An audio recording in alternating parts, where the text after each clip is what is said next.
नमस्कार साथियों, आज हम लोग इस वीडियो में देखेंगे कि विद्युत धारा कितने प्रकार के होते हैं। एसी करंट क्या होता है, डीसी क्या होता है, डीसी डिस्ट्रिक्ट कलेक्टर नहीं, डायरेक्ट करंट। फिर फेज क्या होता है, न्यूट्रल क्या होता है, फिर अर्थिंग क्या होता है, और लास्ट में ये भी देखेंगे कि कोई भी बिजली के तार पर जो है, जो पोलवा वाला तरिया है, उस पर कौआ पक्षी मेनवा वगैरह सब बैठता है तो ओकरा काहे करंट मारता है। तो ये सब को भी आज हम लोग देख लेंगे। समझ पा रहे? तो सबसे पहले एगो चीज समझिए, देखिए मान लीजिए ये चुंबक है, तो चुंबक किसे कहते हैं? जो लोहा, निकेल इत्यादि के चीजों को खींचे, अपने ओर खींचे, उसे हम लोग क्या बोलेंगे? चुंबक का है। चुंबक लोहे का बना होता है। देखिए लोहे का एक अयस्क है जिसका नाम है मैग्नेटाइट, ऐसे हेमेटाइट भी है, हम बताएंगे ना। अयस्क हम बता चुके हैं केमिस्ट्री में, आप जाके देख लीजिएगा वीडियो केमिस्ट्री का। तो चुंबक एक लोहा होता है, मैग्नेटाइट लोहा का बना होता है, और चुंबक का गुण ही होता है आकर्षित करना। एक्चुअली में वो आकर्षित और विकर्षित दोनों करता है, मतलब खींच भी लेता है और ठेल भी देता है। समझ पा रहे इस चीज को आप फील किए हुए। तो ये चुंबक है मित्रों। तो चुंबक के दोनों सिरे पर, चुंबक का जो दोनों सिरा होता है ना, उसे ध्रुव कहा जाता है। तो एगो उत्तरी ध्रुव और दूसरा का नाम है दक्षिणी ध्रुव। दूगो सिरा रहता है तो दूसरा का नाम क्या है? दक्षिणी ध्रुव, और पहला का नाम है उत्तरी ध्रुव। ठीक है, अब देखिए ये मान लीजिए लोहा है। समझ पा रहे? ये क्या है? लोहा है। अगर ये लोहा इतना दूर तक ले जाएंगे, क्या खींचेगा चुंबक? बिल्कुल नहीं खींचेगा मित्रों। तो धीरे धीरे धीरे धीरे धीरे धीरे अब जैसे इसका चुंबक, ये चुंबक के जैसे प्रभाव में आएगा, लोहा सट से ना खींचा जाएगा। तो हम कह सकते हैं कि इस चुंबक का चुंबकीय क्षेत्र है कि नहीं? ये चुंबक का चुंबकीय क्षेत्र है कि नहीं? तो आपसे पूछेगा कि बताओ चुंबकीय क्षेत्र किसे कहते हैं? तो ये है आपका चुंबक। तो किसी चुंबक के चारों ओर का वह क्षेत्र, किसी चुंबक के चारों ओर का वह क्षेत्र जिसमें इस चुंबक के प्रभाव को अनुभव किया जाता है, उसे हम लोग चुंबकीय क्षेत्र कहते हैं। समझ पा रहे? ये मान लीजिए चुंबक है, तो ये चुंबक है, तो इसका प्रभाव क्षेत्र इतना दूर तक हो सकता है, इतना दूर तक, इतना दूर तक, इतना दूर तक, इतना दूर तक, इतना दूर तक, इतना दूर तक हो सकता है। तो जितना दूर तक इसका प्रभाव होगा उसे हम लोग क्या बोलेंगे? चुंबकीय क्षेत्र। समझ में आया? समझ में आया मेरी बात को? अब देखिए जो चुंबकीय क्षेत्र को जो दिखाने वाली जो रेखा है ना, उसे हम लोग बोलते हैं चुंबकीय बल रेखा। क्या बोलते हैं मित्रों? चुंबकीय बल रेखा। रेखा वाला वो फिल्म वाला रेखा नहीं, जो चुंबकीय क्षेत्र को दिखाता है, जो रेखा चुंबकीय क्षेत्र को दिखाता है, ये एक काल्पनिक रेखा होता है। अब देखिए ये चुंबक है, तो चुंबक के चारों ओर क्या है? चुंबकीय क्षेत्र है। तो इस क्षेत्र को दिखाने वाली जो रेखा है, जो काल्पनिक रेखा है, उसको हम लोग क्या बोलते हैं? चुंबकीय बल रेखा। अगर एक रेखा रहे तो उसे चुंबकीय बल रेखा, सारा रेखा रहे यानी कि सारे चुंबकीय बल रेखाओं के समूह को, ये सभी चुंबकीय बल रेखाओं के समूह को हम लोग क्या बोलते हैं? चुंबकीय फ्लक्स। समझ पा रहे मेरी बात को? क्या बोलते हैं मित्रों? चुंबकीय फ्लक्स। ऐसे तो हम जो है पढ़ाएंगे आगे वीडियो में, विद्युत धारा के चुंबकीय प्रभाव में हम लोग इसको देखेंगे। ठीक है, अब देखिए मान लीजिए ये दो चुंबक है। ठीक है, ये दो चुंबक है, तो इसका पहला ध्रुव ये हुआ नॉर्थ पोल, और ये हुआ साउथ पोल, और ये हुआ साउथ पोल, ये हुआ नॉर्थ पोल। ठीक है, समझ पा रहे मेरी बात को? और बीच में ये दो चुंबक है, और बीच में एक तीसरा चुंबक रखे। ध्यान से समझिएगा, एकदम ध्यान से। अब जब बीच में रखें तो इस चुंबक का जो है अपना चुंबकीय क्षेत्र होगा मित्रों। होगा कि नहीं? होगा कि नहीं? इसका भी अपना चुंबकीय क्षेत्र होगा। हम एकदम ऐसे रफली में आपको समझा रहे हैं। ठीक है, इसका भी अपना चुंबकीय, ये नॉर्थ से साउथ जाता है, हम बताएंगे कि इसका चुंबकीय क्षेत्र सबसे ज्यादा ध्रुवों पर होता है, ये सब बाद में चर्चा करेंगे। ठीक है, तो ये चुंबक है, ये बहुत हैवी चुंबक है। ऐसा नहीं कि वो जो छोटका छोटका बेमरिया वाला चुंबक वाला है, ये बहुत हैवी चुंबक है। और इसके बीच में अगर चुंबक इस तरह का एगो चुंबक ले लें, और इस चुंबक को देखिए, ये इसका चुंबकीय फ्लक्स इधर है, तो अपना इसका चुंबकीय फ्लक्स है, इसका भी अपना चुंबकीय फ्लक्स है। समझ पाए? अगर ये चुंबक अगर बीच में इसको अगर हम दे देंगे तो इसके चुंबकीय क्षेत्र को विरोध करेगा, यानी कि इसके चुंबकीय क्षेत्र, चुंबकीय फ्लक्स का विरोध करेगा, चुंबकीय फ्लक्स को काट देगा। काटेगा कि नहीं मित्रों? ये इतना नजदीक में रखें तो इसका अपना चुंबकीय क्षेत्र होगा, इसका भी और इसका भी। मान लेते हैं ये चुंबक नंबर 1 है, और ये चुंबक नंबर 2 है, और ये चुंबक नंबर 3 है। ठीक है, ध्यान से समझने की कोशिश कीजिएगा। तो इसका चुंबकीय क्षेत्र भी होगा और इसका भी चुंबकीय क्षेत्र होगा। ये दोनों जो है दोनों का चुंबकीय क्षेत्र होगा, और बीच में क्या करेंगे, इसके चुंबकीय क्षेत्र को काटने के लिए, बीच में इन दोनों के चुंबकीय क्षेत्र को काटने के लिए एक तीसरा चुंबक लेंगे और इस तरह का चुंबक लेंगे। देखिए इस तरह का चुंबक लेंगे, ठीक है। यहाँ एक तो बांस जैसा ले लेंगे, ऐसे चौड़ा रहना चाहिए, आयताकार जैसा, और इसको क्या करेंगे, घुमाएंगे। घुमाएंगे तो जानते हैं इसको पूरा स्पीड में घुमाएंगे, और जब स्पीड में घुमाएंगे तो एक नाम हो जाता है आर्मेचर।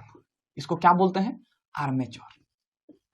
रोटर या नहीं तो आर्मेचर कहा जाता है इसको। जब जोर से घुमाएंगे तो विद्युत धारा उत्पन्न होगा, और ये विद्युत धारा ही नोकिया पर इसका जमा हो जाएगा, और जब नोकिया पर जमा हो जाएगा तो यहाँ एक ब्रश लगा दिया जाता है, कार्बन ब्रश, और ये कार्बन ब्रश क्या करता है, विद्युत धारा को आगे सप्लाई कर देता है, यानी कि इससे खींचकर, यानी कि इससे विद्युत धारा लेकर और यहाँ जो है आगे सप्लाई कर देता है। समझ पा रहे, विद्युत धारा कैसे उत्पन्न हुआ। यानी कि आर्मेचर, दो चुंबक के बीच आर्मेचर को घुमा दें। आर्मेचर क्या है, एक चुंबक है, जो इस तरह का चुंबक, टी आकार का एक चुंबक लिया जाता है और उसको जो है घुमाया जाता है, और घुमाने के बाद विद्युत धारा उत्पन्न होता है। यानी कि दोनों चुंबक के चुंबकीय क्षेत्र यानी कि चुंबकीय बल रेखाओं का विरोध करता है, चुंबकीय बल रेखाओं को काट देता है, जिस कारण इस जगह तीसरे चुंबक के इस क्षेत्र पर, नोक वाले क्षेत्र पर विद्युत धारा का निर्माण हो जाता है, और यहां से कार्बन ब्रश लगाकर विद्युत धारा को आगे सप्लाई कर दिया जाता है। अब देखिए ये आर्मेचर है, देसी जुगाड़ू वाला आर्मेचर है, ठीक है। मान लीजिए जो पूरा जो लिया ना कागज वाला, ये आर्मेचर है, ठीक है। अब ससुरा आर्मेचर है तो देखिए ये जिस समय इस तरह घूम के कभी इस तरह होगा कि नहीं, तो जब घूम के इस तरह होगा तो हम कह सकते हैं ये धारा का कम विरोध करेगा, तो उस समय वोल्टेज जो है यानी कि विद्युत धारा कम फ्लो होगा कि नहीं। और जिस समय इस तरह हो जाएगा तो ज्यादा धारा, देखिए यहाँ नजदीक हो जाता तो ज्यादा धारा आएगा, तो कम बेसी कम बेसी कम बेसी करते रहेगा, मतलब कभी कम कभी ज्यादा। तो जब ये कम कभी ज्यादा मतलब रह के कम और ज्यादा करे, यानी कि अल्टरनेट क्या कर रहा है, अल्टरनेट मतलब कभी कम कभी ज्यादा, कभी कम कभी ज्यादा। जैसे अगर मान लीजिए हम आपको पढ़ा रहे हैं तो एक दिन छोड़कर एक दिन पढ़ा रहे हैं, ठीक है, तो नहीं कहते अल्टरनेटिंग पढ़ा रहा है, तो वही कभी कम कभी ज्यादा करता है। तो इस प्रकार के धारा को बोलते हैं अल्टरनेटिंग करेंट। क्या बोलते हैं, अल्टरनेटिंग, मतलब छोड़ छोड़ के, कभी कम कभी बेसी, कभी कम कभी बेसी। समझ पा रहे। और दूसरा होता है डायरेक्ट करंट। तो डायरेक्ट करंट को हम लोग शॉर्ट में बोलते हैं डीसी। डीसी में क्या होता है, एकदम डायरेक्ट जाता है।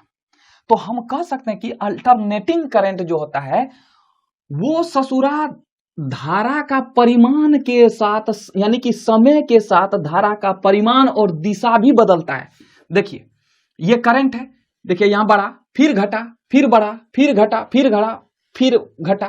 तो हम कह सकते हैं कि वो धारा का परिमाण, यानी कि हम कह सकते हैं कि समय के साथ इसका परिमाण, मैग्नीट्यूड और दिशा भी बदल रहा है। देखिए ना ये दिशा ऐसे ऐसे ऐसे, एक्चुअली में ये ऐसे करके नहीं जाता। आप पूछेगा कि ये तार है जनाब, तो इस पर विद्युत धारा जो एसी करंट है ये क्या ऐसे ऐसे करके जा रहा है, बिल्कुल नहीं। ये हम दिखा रहे नहीं, ये कम बेसी होता है, ये कम बेसी, इसका मतलब होता है कम बेसी होता है, यानी कि समय के साथ इसका परिमाण कभी कम कभी ज्यादा, कभी कम कभी ज्यादा, कभी कम कभी ज्यादा, यानी कि समय के साथ दिशा भी बदल रहा है और परिमाण भी बदलता है। उसे हम लोग अल्टरनेटिंग करंट कहते हैं। समझ पा रहे हैं अल्टरनेटिंग मतलब क्या हुआ।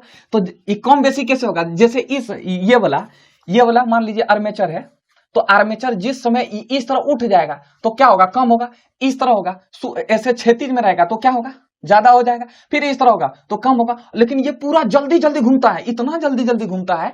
अगर मान लीजिए हम अपने हाथ को ऐसे धीरे धीरे कर रहे हैं तो आराम से आप देख पा रहे हैं कि 1 2 3 4 5 ऐसे हम क्या बार ऊपर नीचे कर रहे हैं, लेकिन ऐसे करें पता चल पाएगा, बिल्कुल नहीं। तो हम लोग को कम बेसी अल्टरनेटिंग करंट में कम बेसी का पता ही नहीं चल पाता, इतना जल्दी होता है, इतना जल्दी होता है। 1 सेकंड में 50 बार हो जाता है। कितना बार होता है, कम बेसी 50 बार होता है, जिस कारण हमको पता ही नहीं चल पाता है। और इसी 50 बार को हम लोग बोलते हैं कि आवर्ती, यानी कि 1 सेकंड में कितना कम बेसी हुआ, इसी को हम लोग बोलते हैं आवर्ती। तो 1 सेकंड में कितना बार होता है, 50 बार। तो आवर्ती इसका कितना हो जाएगा, 50 हर्ज। आवर्ती को किससे मापते हैं, हर्ज से। ठीक है, समझ पा रहे हैं मेरी बात को। अब चलिए हम लोग समझते हैं एसी और डीसी को। तो धारा कितने प्रकार के होते हैं, तो धारा 2 प्रकार के होते हैं। एसी बोलेंगे तो अल्टरनेटिंग करंट, और डीसी बोलेंगे तो क्या होगा, डायरेक्ट करंट। डीसी को हिंदी में हम लोग बोलते हैं दिष्ट धारा और एसी को हम लोग बोलते हैं प्रत्यावर्ती धारा। अब ध्यान से समझिए, ये आपका चुंबक है, ये आपका चुंबक है, और बीच में हम आर्मेचर को बना देते हैं, ठीक है। बीच में हम लोग क्या बना देंगे, आर्मेचर को, और इस जगह पर आपका ऐसे लगा रहता है कार्बन ब्रुश। ये कार्बन ब्रुश क्या करता है, धारा को रिसीव करके ये सप्लाई कर देता है, जिसको देने को होता है जहां से जैसे जाता है। मतलब मेन काम यही होता है आर्मेचर और ये दो चुंबक का, ठीक है। ये हुआ आपका आर्मेचर। जब हम आर्मेचर को घुमाएंगे, तो जब हम आर्मेचर को घुमा के इस तरह, जब आर्मेचर इस तरह हुआ होगा, ऐसे तो बहुत स्पीड घूमता है, तो जब आर्मेचर इस तरह हुआ होगा तो धारा कम हो जाता है, जब आर्मेचर इस तरह रहता है तो धारा अधिक हो जाता है। समझ पा रहे हैं? क्या होगा कि कभी कम कभी ज्यादा, कभी कम कभी ज्यादा, तो 1 सेकंड में 50 बार कम ज्यादा होता है, तो हमको पता ही नहीं चलता है। जैसे आप घर में बॉल जलाते हैं ना, तो 1 सेकंड में 50 बार भुक भाग करता है, तो आपको पता नहीं चल पाता है। तो हम कह सकते हैं कि जो 1 सेकंड में कितना बार भुक, कितना बार भाग हुआ, मतलब कितना बार कम कितना बार बेसी हुआ, इसको हम लोग बोलते हैं आवर्ती। कितना कम कितना ज्यादा हुआ 1 सेकंड में, तो उसे हम लोग बोलते हैं आवर्ती। और आवर्ती को मापते हैं हर्ज से, ठीक है, HZ लिखते हैं। हम लोग का जो घरेलू परिपथ होता है ना, जो बल्ब होता है, उसका जो है आवर्ती जो है 50 हर्ज होता है। कितना होता है, 50 हर्ज होता है। समझ पा रहे मेरी बात को? इसकी जो मतलब एसी का जो फ्रीक्वेंसी होता है यानी आवर्ती होता है, ये 50 हर्ज होता है। समझ पा रहे? अब ध्यान से समझिएगा, ये आपका देसी जुगाड़ू आर्मेचर।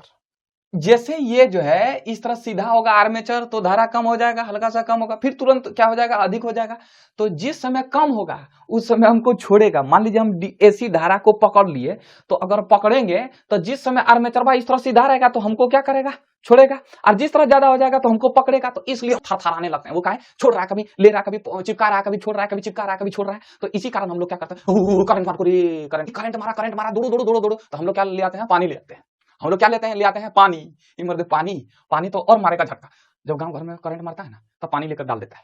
लेडीज मतलब पानी लेकर डाल देता है, तो उसको बढ़िया से करंट मारता है, एकदम भड़का देता है उसको। समझ पा रहे हैं? समझे? तो काहे हमको धटकाता है, मतलब काहे हमको झटका देता है। तो जैसे आर्मेचर सीधा होता है तो कम हो जाता तो हमको छोड़ देता, फिर पकड़ लेता, अधिक होता पकड़ता, तो हम वही करके थरथराने लगते हैं। प्रत्यावर्ती धारा किसे कहते हैं? तो ऐसी धारा जिसका समय के साथ दिशा और परिमाण में परिवर्तन होता है, बदलते रहता है, उसे हम लोग प्रत्यावर्ती धारा कहते हैं। और प्रत्यावर्ती धारा को इस तरह दर्शाते हैं, इसका संकेत इस तरह होता है, या नहीं तो इसको घेर देते हैं, ठीक है। और ये एसी करंट जो है ना, इसको हम कहीं संचित करके, कहीं स्टोर करके नहीं रख सकते हैं। डीसी को, यानी कि डीसी किस में रहता है, बैटरी में रहता है। बैटरी में जो है धारा स्टोर रहता है, लेकिन एसी को हम कहीं स्टोर नहीं कर पाएंगे। ये एसी की खराबी है, इसको हम लोग कहीं स्टोर नहीं कर पाते हैं, ठीक है। अगला है एसी की आवृत्ति 50 हर्ट्ज होता है, और एसी जो है फेज से न्यूट्रल की तरफ जाता है। हम बताएंगे अभी फेज क्या होता है, न्यूट्रल क्या होता है, इस सब के बारे में चर्चा करेंगे। देखिए, ये बैटरी है, तो बैटरी का एक प्लस है, ये माइनस है। इसमें जो धारा है प्लस से माइनस की तरफ जाता है, जबकि एसी में जो है फेज से न्यूट्रल की तरफ जाता है। ये फेज क्या होता है, न्यूट्रल क्या होता है, थोड़ा देर रखिए, हम बता रहे हैं आपको, ठीक है। और अगला है, अगर हम एसी धारा को अगर डीसी में बदलेंगे, एसी को अगर हम डीसी में बदलेंगे, तो एक मशीन आता है जिसको हम लोग बोलते हैं रेक्टिफायर। क्या बोलते हैं, रेक्टिफायर। हिंदी में बोलते हैं प्रवर्धक, या नहीं तो दिष्टकारी।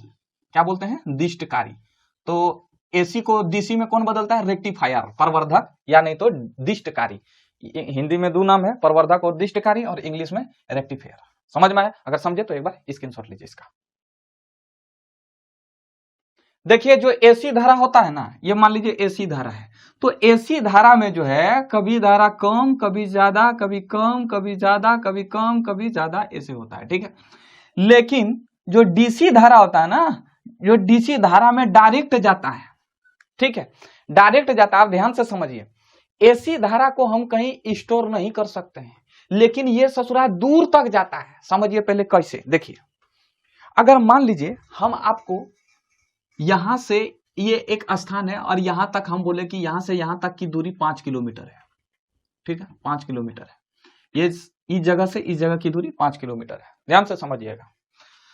अगर हम बोले कि सीधा दौड़ो और लगातार दौड़ते रहो, तो आप थक जाएंगे, नहीं दौड़ पाएंगे। दौड़ पाएंगे क्या? बिल्कुल नहीं। लेकिन हम बोले कि एक काम करो, घूम फिर के दौड़ो, कोई दिक्कत नहीं, घूम के जाओ, लेकिन कोई दिक्कत नहीं, बैठ लो, जहां थको तो बैठ लो, मैराथन दौड़ करेंगे। तो एक बात बताओ, कौन अच्छा रहेगा? ये वाला अच्छा रहेगा। तो हम कह सकते हैं ना कि जो डायरेक्ट करंट जा रहा है वो दूर तक नहीं जाएगा, वो दूर तक नहीं जाएगा, लेकिन जो अल्टरनेटिंग जा रहा है, मतलब बैठ बैठ के कभी रुक रहा है, कभी दौड़ रहा है, कभी रुक रहा है, कभी दौड़ रहा है, कभी चल रहा है, तो ये अल्टरनेटिंग हो रहा, तो अल्टरनेटिंग करंट ज्यादा दूर तक जा रहा है। आई मेरी बात समझ में? तो यहां ध्यान से समझिएगा कि अल्टरनेटिंग करंट को यानी कि एसी को हम लोग स्टोर नहीं कर सकते हैं, लेकिन वो दूर तक जाता है, जबकि डीसी को स्टोर कर सकते हैं, उसको संचित कर सकते हैं, लेकिन वो दूर तक नहीं जा पाता है। भगवान बड़ा सोच समझ कर बनाया। अगर दोनों को बना देता एक ही जैसा, तब कैसे होता? एसी और डीसी में दोनों में फर्क पता ही नहीं रहता। कैसे एग्जामिनर पूछता एसी और डीसी में क्या अंतर है? कि ऐसी विद्युत धारा जिसका दिशा तथा परिमाण समय के साथ नहीं बदलता है, जिसका दिशा तथा परिमाण समय के साथ बिल्कुल नहीं, एकदम डायरेक्ट जा रहा है, नहीं बदलता है, उसे हम लोग दिष्ट धारा कहते हैं। जैसे बैटरी हो गया, सेल हो गया, डायनमो हो गया, ये सब दिष्ट धारा है। और ये अधिक दूर तक नहीं जाता है, अधिक दूर जाने से इसका ऊर्जा हानि अधिक होता है, जबकि एसी का ऊर्जा हानि बहुत ही कम होता है, यानी ना के बराबर होता है, इसलिए वो दूर तक जाता है। और डीसी की अच्छाई ये है कि इसको संचित कर सकते हैं, यानी इसको जमा कर सकते हैं, और जब जमा करेंगे तो हम लोग इसका प्रयोग कहाँ करते हैं? चार्जिंग में। अरे बैटरी क्या है? डीसी धारा को फॉलो करता है, तो बैटरी में क्या होता है? धारा स्टोरेज होता है। और डीसी को एसी में बदलते हैं इन्वर्टर द्वारा या कम्यूटेटर द्वारा, ठीक है? इन्वर्टर द्वारा ही डीसी को एसी में और एसी को डीसी में बदलने के लिए रेक्टिफायर का यूज करते हैं। आई मेरी बात समझ में? अगर समझे तो एक बार दिल से स्क्रीनशॉट ले लीजिए। What is the difference between AC and DC? AC क्या होता है? समय के साथ दिशा व परिमाण में परिवर्तन होता है, जबकि इसमें ऐसा कुछ नहीं होता है। डीसी में ऐसा कुछ नहीं होता है, इसमें डायरेक्ट करंट है, मतलब सीधे जाएगा, ठीक है? और इसमें ऊर्जा हानि नहीं होता है, इसलिए ये दूर तक जाता है। इसमें ऊर्जा हानि अधिक होता है, इसलिए ये दूर तक नहीं जा सकता है। दो अंतर हम लोग समझ गए, इसका भी दो अंतर। तीसरा, एसी को बैटरी में संचित नहीं कर सकते हैं, ये दूर तक जाएगा, लेकिन इसको हम लोग कहीं स्टोर करके नहीं रख सकते हैं, और इसको हम लोग स्टोर करके रख सकते हैं। चौथा, एसी के साथ ट्रांसफार्मर का यूज करते हैं। एक्चुअली में ट्रांसफार्मर क्या होता है? तो ट्रांसफार्मर जो है ना, ट्रांसफार्मर वोल्टेज को बढ़ाता है। ट्रांसफार्मर जो है कई प्रकार के होते हैं, एक स्टेप अप ट्रांसफर, एक स्टेप अप डाउन समय, उपाप चाहिए, अपाप चाहिए, क्या होता है, इस सब के बारे में अगला क्लास में हम लोग देखेंगे, ठीक है? तो आप फिलहाल ट्रांसफार्मर ही समझिए। देखे हैं कि नहीं ट्रांसफार्मर एक बार देख लीजिए, घर में पोला लटका रहता है। अगर हल्का ट्रांसफार्मर है तो हल्का ट्रांसफार्मर है तो इसको पोले पर, दो पोल पर लटका देता है। अगर भारी ट्रांसफार्मर है तो इसको जो है ऐसे धर देता है, इसमें फाउंडेशन बना देता है, ऐसे सीमेंट का कुछ गांथ के ऊपर इसका गथनी करके इसको दीवार टाइप वहीं इसको धर देता है। समझ पा रहे? तो एसी के साथ ट्रांसफार्मर का उपयोग करते हैं, जबकि डीसी के साथ ट्रांसफार्मर का उपयोग नहीं करते हैं। और इसकी आवृत्ति जो है 50 हर्ट्ज होती है। हर्ट्ज मतलब देखिए, हमने बताया ना कि एक सेकंड में 50 बार जो है कम बेसी करता है, इसलिए इसे हम लोग बोलते हैं हर्ट्ज, आवृत्ति कहते हैं। तो इसकी आवृत्ति 50 बार होती है। जैसे देखिए, हम अगर धीरे धीरे ऊपर नीचे करेंगे तो आपको पता चल जाएगा, लेकिन अगर हम पूरा जल्दी ऊपर नीचे करने लगेंगे, पता चलेगा नहीं। और वैसे भी हमारा आंख जो है 16 बार, एक सेकंड में अगर कोई चीज 16 बार होता है तभी उसको याद रखता है। 16 बार से अगर अधिक हुआ तो वो चीज याद नहीं रख पाता हमारा आंख। और ही एक सेकंड में कम बेसी कितना हो रहा है? 50 बार, इसलिए ये पता नहीं चल पाता है। समझ पा रहे? और ये इसका जो है आवृत्ति जो है 0 होता है, इसका आवृत्ति 0 होता है। चूंकि ये ऊपर कम बेसी तो करवे नहीं करता है, तो इसलिए इसका आवृत्ति क्या होगा? 0 होगा, शून्य होगा। और एसी को जो है डीसी में कौन बदलता है? रेक्टिफायर। और जो है डीसी को एसी में कौन बदलता है? इन्वर्टर या कम्यूटेटर, ठीक है? तो एक बार अगर आप स्क्रीनशॉट लेना चाहते हैं तो ले लीजिए। एक बार पूछ दे कि एसी की क्या कमियां हैं, यानी कि एसी से क्या हानि होता है। एसी क्या समझ रहे हैं? वो बोला एसी नहीं, ठंडा करने वाला एसी नहीं, वो एसी नहीं, अल्टरनेटिंग करंट, धारा का नाम है अल्टरनेटिंग करंट। समझ रहे हैं कि नहीं? तो जो एसी की ये कमियां है कि अगर कोई व्यक्ति एसी धारा को छू देता है तो उसमें क्या होता है कि वो जो है आकर्षित कर लेता है, जिस कारण जो है वो बहुत खतरनाक हो जाता है। डीसी धारा में उठा के पटक देता है। डीसी धारा में क्या करता है? उठा के पटक देता है। तो डीसी ज्यादा खतरनाक नहीं होता है जितना एसी खतरनाक होता है। समझ पा रहे? दूसरा है कि एसी से विद्युत लेपन नहीं हो सकता। विद्युत लेपन क्या होता है हम आगे चल के बताएंगे, ठीक है? वो आपका चैप्टर नहीं है, लेकिन हम तो पर भी छोड़ेंगे नहीं। विद्युत लेपन एक्चुअली में क्या होता है कि एक बड़का सा वोल्टामीटर, एक बर्तन लेंगे, वोल्टामीटर कहा जाता है। इसमें कोई भी लिक्विड को डालते हैं, ठीक है, कोई भी लिक्विड को डालते हैं और इसमें 2 छड़ डाला जाता है जिसे कैथोड या एनोड कहा जाता है। एक छड़ को कैथोड और इस पर एनोड कहा जाता है। एनोड मतलब होता है प्लस, जिस पर प्लस धारा हो उसे एनोड कहेंगे और जिस पर माइनस धारा हो उसे हम लोग कैथोड कहेंगे। मान लीजिए हम यहाँ क्या लिए, जिंक ZnSO4 को लिए, ठीक है, ZnSO4 के लिए। तो विद्युत अपघटन मतलब ये होता है तोड़ना। अपघटन मतलब क्या होता है, तोड़ना, किसी भी चीज को तोड़ देना। और किससे तोड़ेगा, तो विद्युत से, करंट से तोड़ेगा। तो करंट से तोड़ने के लिए सबसे पहले 2 रॉड ले लेना है, 2 रॉड ले लेना है। इस रॉड को, दोनों रॉड को क्या कहा जाता है, इलेक्ट्रोड। क्या कहा जाता है, दोनों रॉड को सम्मिलित रूप से क्या कहा जाता है, इलेक्ट्रोड। और इसमें जो है, जो प्लस वाला होता है उसको एनोड कहेंगे और जो माइनस वाला होता है उसे हम लोग कैथोड कहते हैं। एक ही घोल लिए और इसमें जो है क्या किए, ZnSO4 डाल दिए। अब ZnSO4 को तोड़ना है तो Zn प्लस होता है और SO4 माइनस होता है। तो जब हम लोग क्या करेंगे, ZnSO4 को तोड़ेंगे, इसमें करंट पास करेंगे दोनों से, ये प्लस हुआ, ये मान लेते हैं ये प्लस हुआ और ये आपका माइनस हुआ, ठीक है।